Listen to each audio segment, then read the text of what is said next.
Hey, I am Rosie Bits, and we are back with Tantric Tips with Rosie Bits. Ta-da! Like, subscribe, grab my free gift, all those great things. Do it right now. Okay, this week we are talking about how to discern if you would like to have casual sex. Do you want to have casual sex? Are you interested? Are you curious? Is this a thing you think you should do? First of all, I want to start off by saying you don't have to have casual sex. Just because people are doing it, just because people are into it, you don't have to do it. You can be happy in monogamy. You can be happy all alone by yourself. Whatever feels good to you, you do that, okay? We're gonna have to listen to my dog barking in the background because this is like the 6th time I've tried to do the video and the dog is not being quiet. He's an old guy, we just all have to love him. So everybody send some love to Theolonia's puppy dog barking in the background. We'll deal. Okay. So you do you. Number one, you do you. You figure out what you want and don't feel any pressure. But a lot of people are curious about casual sex. And you know what, for good reason. It can be really, really fun. I used to, back in the day, be the queen of casual sex. I loved hookups. I loved the one night stand. I loved everything that was like fresh and new about discovering a brand new human, exploring a brand new body, and not having to go beyond one night or a weekend. That was really awesome for me. And honestly, a lot of those situations were quite lovely. Like I still have people that I'm in contact from those days. Some of them I never saw again, but some of them, you know, we stayed in contact off and on over the years. Some of them became lovers that went on. And so I have good memories of that time, but I fell out of doing, you know, really being interested in casual sex about 5-ish years ago. And once I started to explore Tantra and deepen in Tantra, it became much more complicated, for lack of a better word, to enter into casual sex. And it just didn't fulfill my needs anymore. My expectations, even though the sex then could be really good, and some of it was really good, really fun, really juicy, my expectations around sex have now changed. So I expect a much deeper level of connection. How I want to interact with somebody takes a lot more communication, and we have to know each other on like a pretty heart-based level to interact sexually in the way that is really gonna excite me and fulfill me. So I've moved out of it. And as most of you know, if you've been watching these videos, you do at least, that I've just come out of about 18 months of being mostly celibate. And that was, you know, really by choice. And it was beautiful. It was a time of real deep introspection and was very necessary for my healing and really necessary so I could gain some clarity and just some discernment around what I want. So how interesting to come out of 18 months of celibacy into the world of casual sex again. And me being me, rather than like gently, slowly, I was like, let's rip the Band-Aid off and just get right in there. And so I dipped my toe, so to speak, in the world of casual sex. So I'm going to tell you a little bit about my experiences and what worked and what didn't, and how you might be able to discern what would work for you in the realm of casual sex, if anything at all. So let's define what casual sex means when we're talking today in this video. So it actually has a pretty, it can run a pretty big gamut. So everything from, I don't know this person and I just saw them in the bar and we're gonna go have sex in the bathroom and I'll never see them again. I don't wanna know their name. I'm certainly not taking their number. That's casual sex. To, you know, what I'm creating in my life, some people would consider casual sex. I don't at all. So I have a need to have lovers, regular lovers who I really care for deeply, who care for me, who we really enjoy each other. We like each other's company in and outside of the bedroom. There's deep respect and integrity, and we make love. And mostly our relationship is around making love, and they're not my partners. So that some people would consider that casual sex as well. I don't consider that casual sex. I consider that deep, meaningful connection, but around sexuality and not in partnership. And then there's everything else in between. So maybe it's somebody you go on a date with and you have sex with them that that night and you never have sex with them again, or you never connect with them again. Or you have a few dates and you have sex with them a few times, and maybe you text here and there, and maybe you meet up here and there. That's also casual sex, right? So there's a big variety in between all of those things. So I would say, like,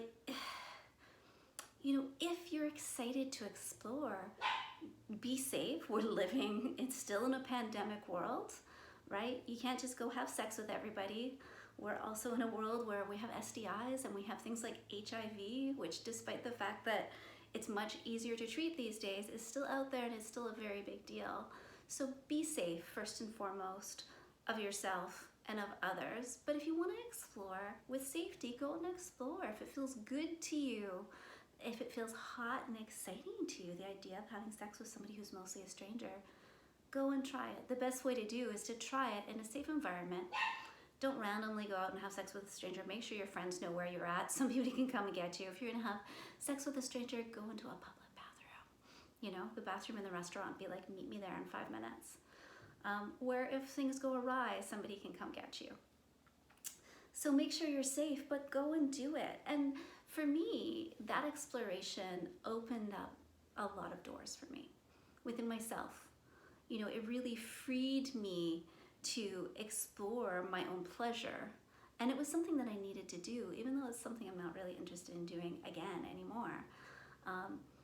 And for me, jumping back into the realm of casual sex was also something I needed to do. So I ripped the Band-Aid off, and I had this opportunity to make love to some very beautiful individuals. And so I was like, okay, I guess this is how I'm entering the world of sex again. And what worked was, it was really fun. We had a good time.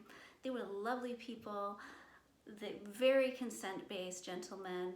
I felt that they were very involved with what my needs were. There was sometimes some very good communication around that. One of the people, we actually didn't quite speak the same language. So we communicated as best we could, but it was still very consent-based. We still figured it out. So that's what worked for me, is in the selection process, these were lovely humans, and I'm really glad I got to connect with them in this way. What didn't work for me was that the next day or a couple of days later, my heart hurt. I needed to be held. I needed aftercare. I needed to have a through line of communication. I needed to feel like these people were my friends. And that's not what we had developed. We hadn't developed a friendship. We had developed a one-night thing that was hot and fun and sexy, but we hadn't developed all the things that were necessary for aftercare and to continue communication. So the last time that I had casual sex, I had sat with it and thought, okay, I'm still feeling pretty sexy. I'm still feeling open to having sex with somebody who won't necessarily be my regular lover. And let's explore this. So there was a man who I had a few dates with, and I wasn't sure if it would be him, but I had a few dates with him. By the end of the second date, I was thinking, yeah, this is pretty lovely. And I knew that he'd be leaving town within a couple of days, so this would be probably it. But I spoke a lot about what my needs were going to be, and why I was not loving the idea of casual sex, and what I needed afterwards. And actually that night I said to him, tomorrow I may feel really sad, I may have a crash, and I really need for you to text me. I need for you to be in communication with me. That will really help my heart. And the next day, sure enough, he did. He texted. We chatted on and off throughout the day, and I didn't have a crash. That was all I needed. That was a little bit of aftercare I needed to feel good about that casual encounter.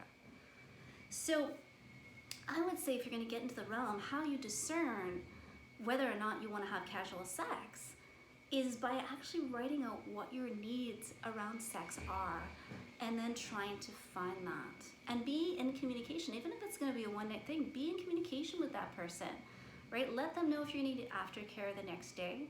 Let them know what you find sexy and exciting. Let them know if you're just like, hey, I don't even want to know your name. Let's go to a bathroom, let's go to a back alley, let's do it, and then I'm out.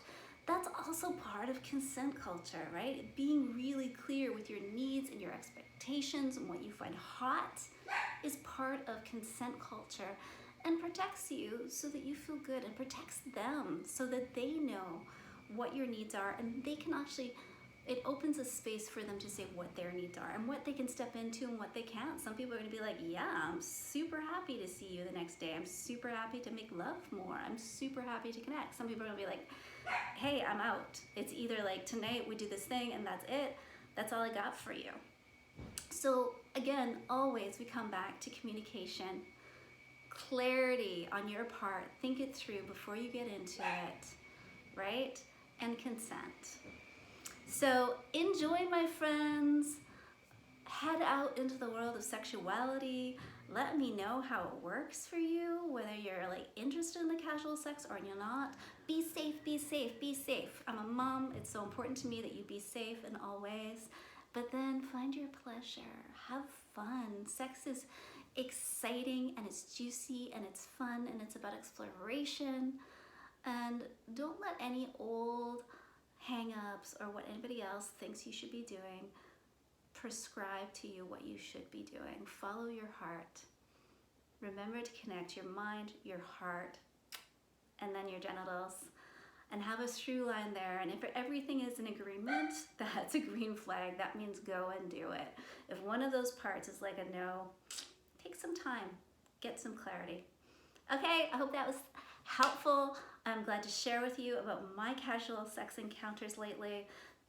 Praise the Lord, praise stripper Jesus, hallelujah that I'm having sex again, because I'm ready. I wasn't ready a couple months ago. I am ready now. Okay, love you. See you next time. And if you want to know about how to have a wonderful, amazing vaginal orgasm, go and check out that video. Okay, bye.